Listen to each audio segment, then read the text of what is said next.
Por volta de 1848, chamou-se a atenção nos Estados Unidos da América para diversos fenômenos estranhos que consistiam em ruídos, batidas e movimento de objetos em causa conhecida.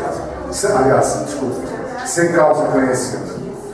Esses fenômenos aconteciam com frequência, espontaneamente, com uma intensidade e persistência singulares.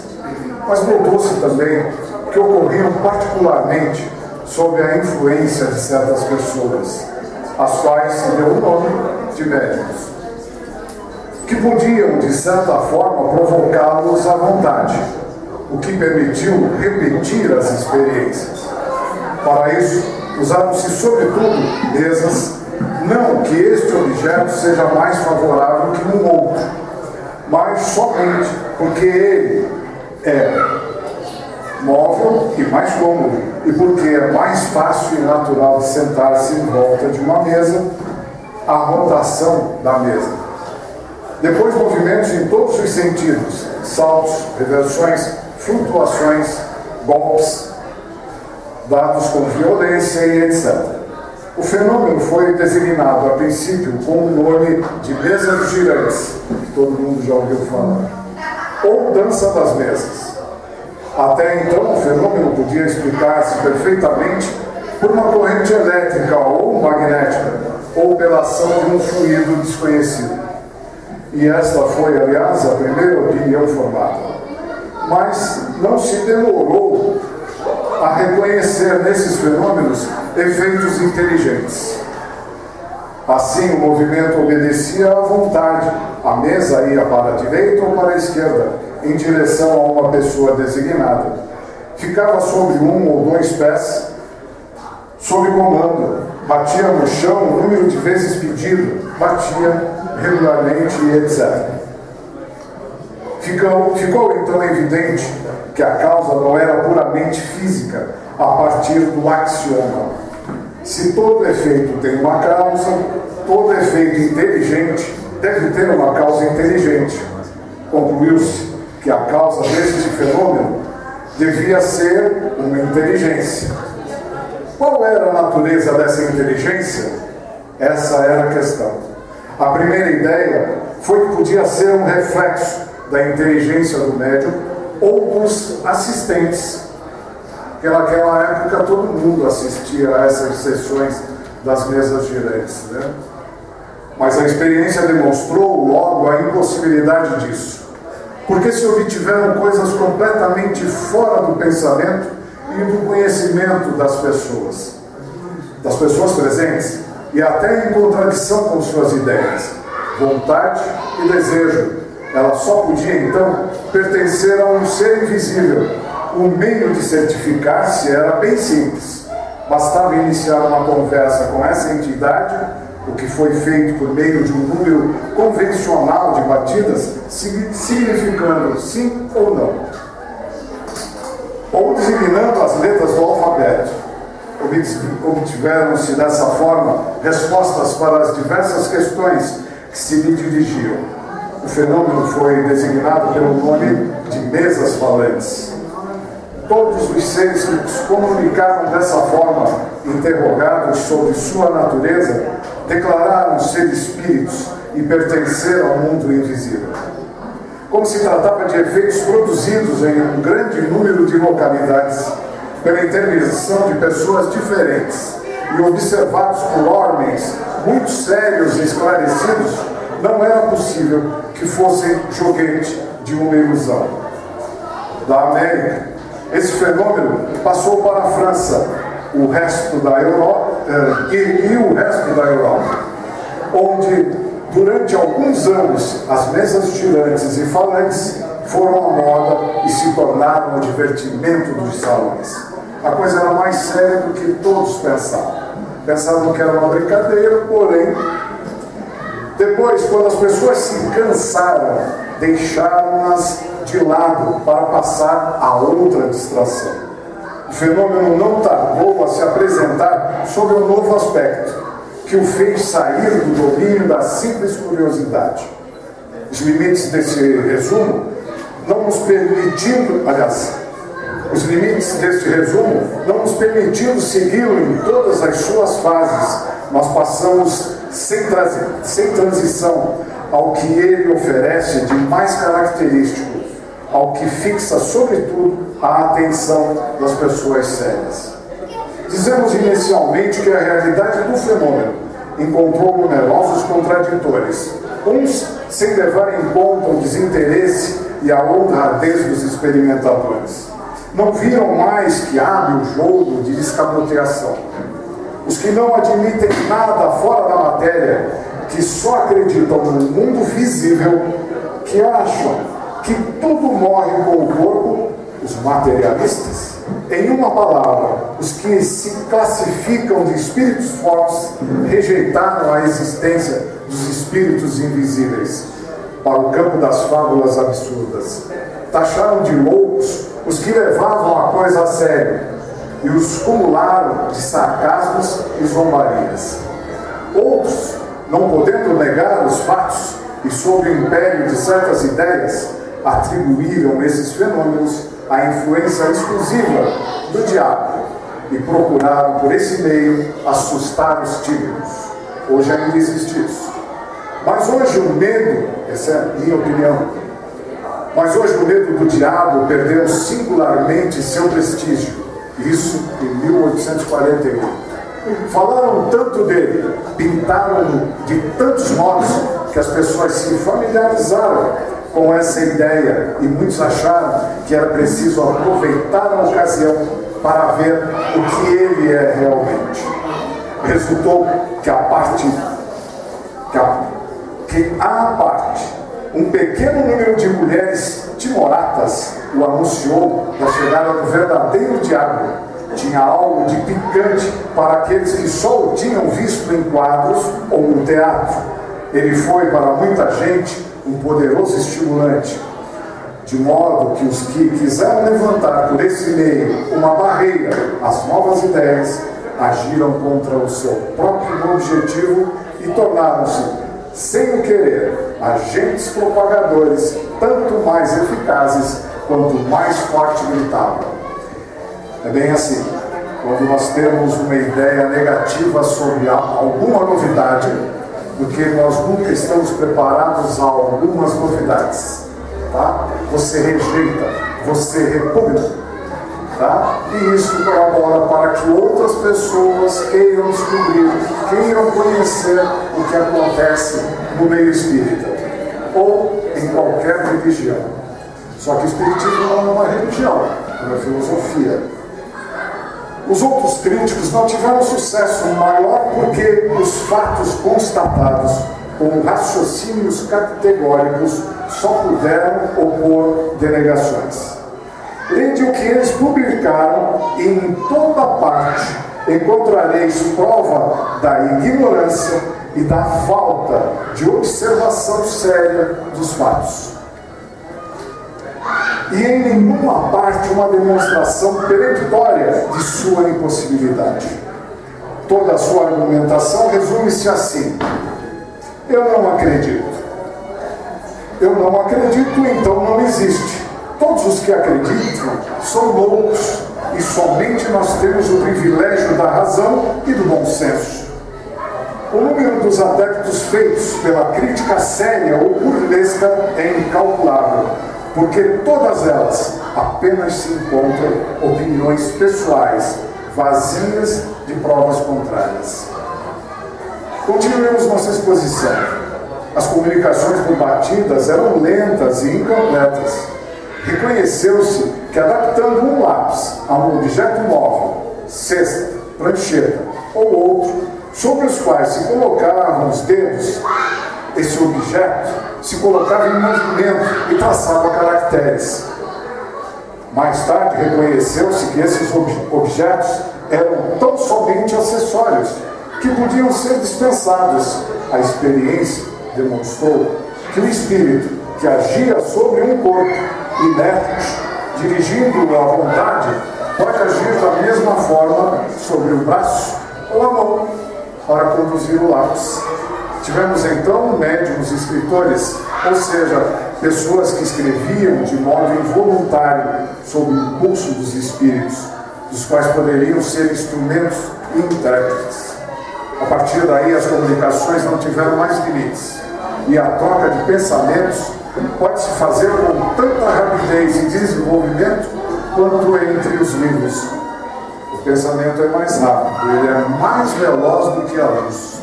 Porque se eu falar maçã, todo mundo pensou em uma maçã. Todo mundo viu uma maçã. O pensamento é muito rápido, ele chega muito rápido. E em radiação a gente utiliza justamente para isso. Pensamos lá em cima para que transmita para baixo, retransmita para baixo a energia que a gente emite pelo pensamento. É um vasto campo aberto à exploração, à descoberta de um mundo novo, o mundo dos invisíveis. Como o microscópio havia feito descobrir o mundo dos infinitamente pequenos. O que são esses espíritos? Que papel desempenham no universo? Com que objetivo se comunicam com os mortais? Tais as primeiras questões que se teria a resolver. Soube-se logo por eles mesmos que não são seres à parte na criação, mas as próprias almas daqueles que viveram na Terra ou em outros mundos, que essas almas, depois de terem despojado de seu envoltório corporal, povoam e percorrem o espaço. Não houve mais possibilidade de dúvidas quando se reconheceram entre eles parentes e amigos, com os quais se pôde conversar. Quando estes vieram dar prova de sua existência, demonstrar que a morte para eles foi somente a do corpo, que sua alma ou espírito continua a viver, que estão ali junto de nós, vendo-nos, observando-nos, como quando eram vivos, cercando de solicitude aqueles que amaram e cuja lembrança é para eles uma doce satisfação. E o nervosismo? Eu não tomei uma para afinar o pulso. Geralmente fazemos dos espíritos uma ideia completamente falsa. Eles não são, como muitos imaginam, seres abstratos, vagos e indefinidos, nem algo como um clarão ou uma centelha. São, ao contrário, seres muito reais, com sua individualidade e uma forma determinada. A gente que participa das mesas mediúnicas sabe que tem uma forma determinada, porque cada um mostra para a gente as formas de pensamento dele para que a gente sinta o medo anteriormente dito aqui. Podemos ter uma ideia aproximada da explicação seguinte. Há no homem três coisas essenciais: a alma ou espírito, princípio inteligente em que residem o pensamento, a vontade e o senso moral. O corpo, envoltório material, pesado e grosseiro, que coloca o espírito em relação com o mundo exterior. O perispírito, envoltório fluídico, leve, que serve de laço intermediário entre o espírito e o corpo. Quando o envoltório exterior está gasto e não pode mais funcionar, ele tomba e o espírito despoja-se dele como o fruto de sua casca, a árvore de sua costa. Em resumo, como se abandona uma roupa velha que não serve mais. E aí é a isso que chamamos de morte. A morte, portanto, não passa da destruição do grosseiro envoltório do espírito. Só morre o corpo. O espírito não morre. Ele é eterno. Durante a vida, o espírito está, de certa forma, comprimido pelos laços da matéria, a que está unido e que muitas vezes paralisa suas faculdades.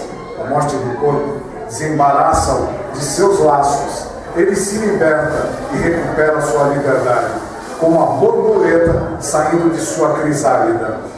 Aliás, ali no fundo, na garagem, tem uma crisálida lá. Mas ela só abandona o corpo material conserva o perispírito, que constitui para ele uma espécie de corpo etéreo, vaporoso, imponderável, para nós e de forma humana, que parece ser a forma típica. Em seu estado normal, o perispírito é invisível, mas o espírito pode fazer com que sofra certas modificações que o tornam, aliás, momentaneamente acessíveis à vista e até ao contato, como acontece com o vapor condensado. É assim que eles podem, às vezes, mostrar-se a nós em aparições. É com a ajuda do perispírito que o espírito age sobre a matéria inerte, e produz os diversos fenômenos de ruído, de movimento e escrita. As batidas e movimentos são para os espíritos meios de atestar sua presença e chamar para si a atenção, exatamente como quando uma pessoa bate para avisar que há alguém. Há os que não se limitam a ruídos moderados, mas que chegam a fazer um alarido, como de louça quebrando, de portas que se abrem e se fecham, ou de móveis derrubados. Através de batidas e movimentos combinados, eles puderam exprimir seus pensamentos, mas a escrita lhes oferece o meio mais completo, mais rápido e mais cômodo. É o que eles preferem. Pela mesma razão que podem formar caracteres, podem guiar a mão para traçar desenhos, escrever música, executar uma peça em um instrumento. Em resumo, na falta do próprio corpo, que não tem mais, usam o do médium para manifestar-se aos homens de uma maneira sensível. Os espíritos podem ainda manifestar-se de várias maneiras, entre outras pela vista e pela audição. Certas pessoas, ditas médiuns auditivos, têm a faculdade de ouvi-los e podem assim conversar com eles. Outras os veem, são os médiuns videntes. Os espíritos que se manifestam à visão apresentam-se geralmente sob forma análoga à que tinham quando vivos, porém vaporosa. Outras vezes essa forma tem toda a aparência de um ser vivo, a ponto de iludir completamente, tanto que algumas vezes foram tomados por criaturas de carne e osso, com as quais se pôde conversar e trocar apertos de mão, sem se suspeitar que se tratava de espíritos, a não ser em razão de seu desaparecimento súbito. A visão permanente e geral dos espíritos é bem rara, mas as aparições individuais são bastante frequentes, sobretudo no momento da morte. O espírito liberto parece ter pressa de rever seus parentes e amigos, como para avisá-los que acaba de deixar a terra e dizer-lhes que continua vivendo. Que cada um junte suas lembranças e veremos quantos fatos autênticos desse tipo, de que não nos apercebíamos, aconteceram não só à noite, durante o sono, mas em pleno dia e no estado mais completo de vigília. Outrora víamos esses fatos como sobrenaturais e maravilhosos, e os atribuímos à magia e à feitiçaria. Hoje, os incrédulos os atribuem à imaginação, mas desde que a ciência espírita nos deu a chave, sabemos como se produzem e que não saem da ordem dos fenômenos naturais. Acreditava-se ainda que os espíritos, só pelo fato de serem espíritos, devem ter a soberana ciência e a soberana sabedoria. É um erro que a experiência não tardou a demonstrar. Entre as comunicações feitas pelos espíritos, algumas são sublimes de profundidade, eloquência, sabedoria, moral, e só respiram bondade e benevolência. Mas ao lado dessas, há aquelas muito vulgares, fúteis, triviais, grosseiras, até pelas quais o espírito revela os mais perversos instintos. Fica então evidente que elas não podem emanar da mesma fonte e que, se há bons espíritos, há também maus. Os espíritos, não sendo mais que as almas dos homens, naturalmente não podem tornar-se perfeitos ao abandonar seu corpo, até que tenham progredido, conservam as imperfeições da vida corpórea, e por isso que os vemos em todos os graus de bondade e maldade, de saber e ignorância. Os espíritos geralmente se comunicam com prazer, constituindo para eles uma satisfação ver que não foram esquecidos. Descrevem de boa vontade suas impressões ao deixar a Terra, sua nova situação, a natureza de suas alegrias e sofrimentos no mundo em que se encontram. Uns são muito felizes, outros infelizes. Alguns até sofrem horríveis tormentos, segundo a maneira como viveram e o emprego, bom ou mau, útil ou inútil, que fizeram de sua vida. Observando-os em todas as fases de sua nova existência, de acordo com a posição que ocuparam na Terra, seu tipo de morte, seu caráter e seus hábitos como homens, chegamos a um conhecimento, se não completo, pelo menos bastante preciso do mundo invisível, para termos a explicação do nosso estado futuro e pressentir destino feliz ou infeliz que lá nos espera. As instruções dadas pelos espíritos de categoria elevada sobre todos os assuntos que interessam à humanidade, as respostas que eles deram às questões que lhes foram propostas, foram recolhidas e coordenadas com cuidado, constituindo toda uma ciência, toda uma doutrina moral e filosófica, sob o nome de Espiritismo. O Espiritismo, pois, a doutrina fundada sobre a existência, as manifestações e o ensinamento dos Espíritos. Esta doutrina acha-se exposta de modo completo em O Livro dos Espíritos, pela parte filosófica, O Livro dos Médiuns, pela parte prática e experimental, e em O Evangelho segundo o Espiritismo, pela parte moral. Podemos avaliar, pela análise que faremos abaixo dessas obras, a variedade, a extensão e a importância das matérias que englobam. Como vimos, o Espiritismo teve seu ponto de partida no fenômeno vulgar das mesas girantes. Mas como esses fatos falam mais aos olhos que à inteligência, despertam mais curiosidade que sentimento. Satisfeita a curiosidade, fica-se tão menos interessado quanto maior é a falta de compreensão.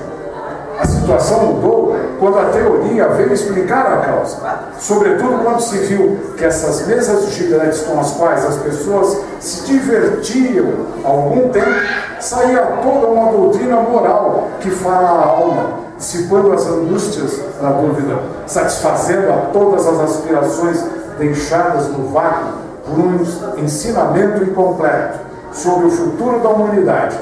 As pessoas sérias acolheram a nova doutrina como um benefício, e a partir de então, longe de declinar, ela cresceu com incrível rapidez. No espaço de alguns anos, conseguiu adesões em todos os países do mundo, sobretudo entre as pessoas esclarecidas. Inúmeros partidários que aumentam todos os dias em uma proporção extraordinária, de tal forma que hoje pode-se dizer que o Espiritismo conquistou o direito de cidade. Está assentado sobre bases que desafiam os esforços de seus adversários, mais ou menos interessados em combatê-lo. E a prova é que os ataques e críticas não retardaram sua marcha num só instante. Este é um fato obtido pela experiência, cujo motivo os oponentes nunca puderam explicar. Os espíritas dizem simplesmente que se ele se propaga apesar da crítica, é que o acham bom, é que se prefere seu modo de raciocinar aos seus contraditores.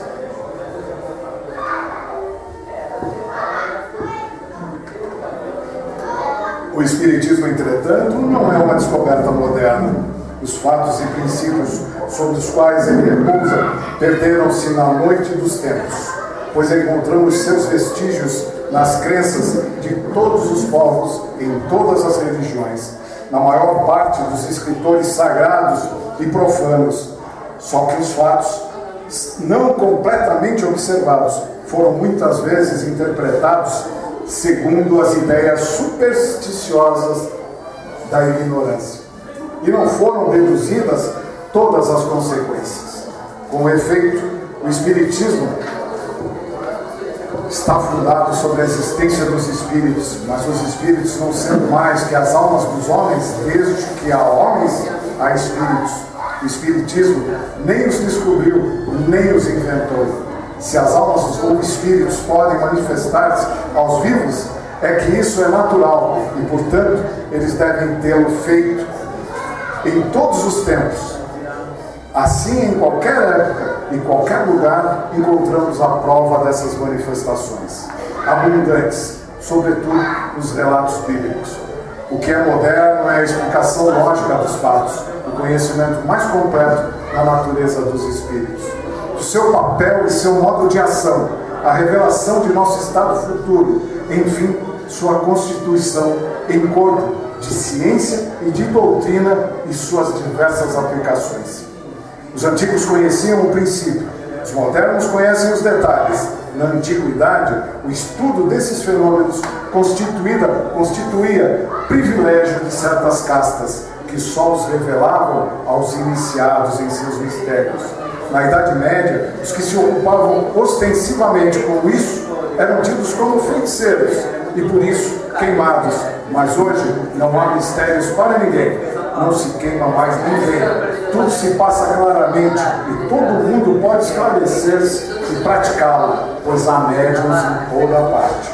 A própria doutrina que os espíritos ensinam hoje não tem nada de novo, é encontrada em fragmentos na maior parte dos filósofos da Índia, do Egito e da Grécia, e inteira no ensinamento de Cristo. Então, o que vem fazer o Espiritismo? Vem confirmar novos testemunhos, demonstrar por fatos verdades desconhecidas ou mal compreendidas, restabelecer em seu verdadeiro sentido as que foram mal interpretadas. O Espiritismo não ensina nada de novo, é verdade, mas não é nada provar de modo patente, irrecusável, a existência da alma, sua sobrevivência ao corpo, sua individualidade depois da morte, sua imortalidade, as penas e recompensas futuras. Quanta gente crê nessas coisas, mas crê com um vago pensamento oculto de incerteza e diz em seu foro íntimo: e se não fosse assim? Quantos não foram levados à incredulidade porque lhes apresentaram o futuro sob um aspecto de sua razão não podia, que a sua razão não podia admitir. Então, não é nada para o crente vacilante poder dizer: agora tenho certeza. Para o cego, rever a luz pelos fatos e por sua lógica, o Espiritismo vem dissipar a ansiedade da dúvida e trazer de volta a fé àquele que dela se afastou, revelando-nos a existência do mundo invisível que nos rodeia, no meio do qual vivemos sem suspeitar. Ele nos dá a conhecer pelo exemplo dos que viveram as condições de nossa felicidade ou infelicidade futura. Ele nos explica a causa dos nossos sofrimentos aqui na Terra e o meio de amenizá-los. Sua propagação terá por efeito inevitável a destruição das doutrinas materialistas, que não podem resistir à evidência. O homem convencido da grandeza e da importância da existência futura, que é eterna, compara com a incerteza da vida terrestre, que é tão curta, e eleva-se pelo pensamento acima das mesquinhas considerações humanas, conhecendo a causa e o propósito de suas misérias. Ele as suporta com paciência e resignação, porque sabe que elas são um meio de chegar a um estado melhor. O exemplo daqueles que vêm do além-túmulo descrever suas alegrias e dores, provando a realidade da vida futura, prova ao mesmo tempo que a justiça de Deus não deixa nenhum vício sem punição e nenhuma virtude sem recompensa.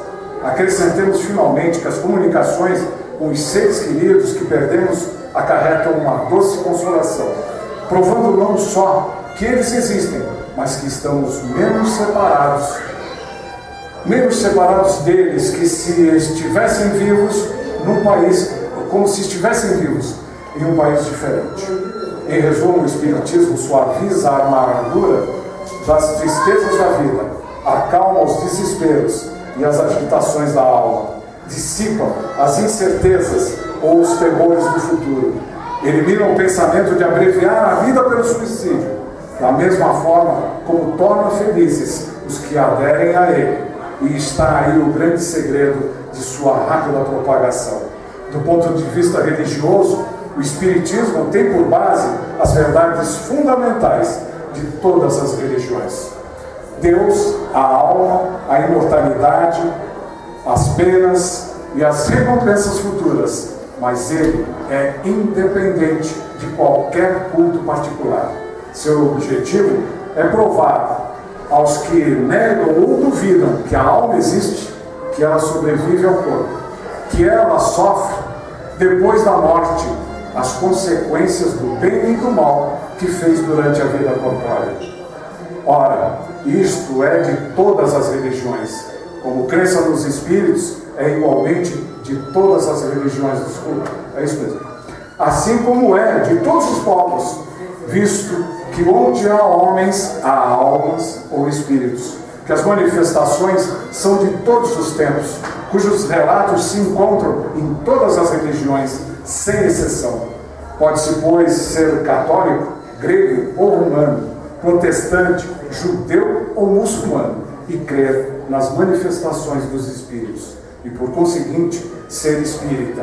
A prova está em que o espiritismo tem aderentes em todas as seitas.